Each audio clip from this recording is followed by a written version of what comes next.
for us to derive the second equation of motion, we must first of all present it in this way.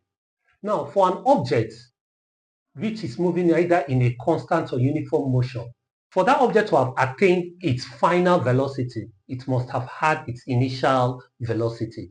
So now the average velocity is the combination of the initial plus the final velocity. Average velocity, this is initial plus final velocity. You know the initial velocity is u and the final velocity over 2.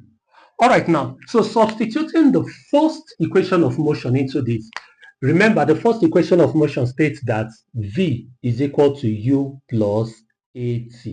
So this is the first equation of motion. Substituting this into this, we will have u plus, now this v will replace it with this, u plus at. Now, solving further, u plus u becomes what? 2u plus at. Remember, this is over 2, sorry, over 2. Now, this is what our average velocity is. We simplify further.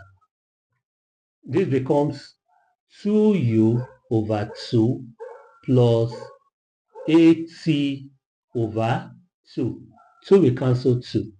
So we are left with u plus, this 2 here, we can bring it to the forward here. So this is half at.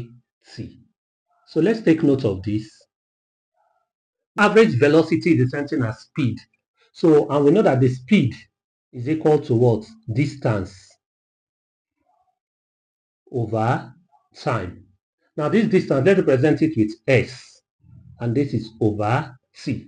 So here that we say average velocity, which is also the same thing as speed, we can simply say s over t is equal to u plus half at.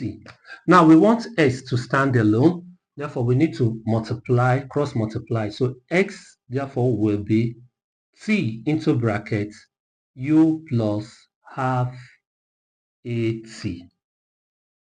Now s finally will be t times u is what? ut, when we expand this bracket, plus half at times t will be half at squared, because t times t will be t squared, and this is the second equation of motion.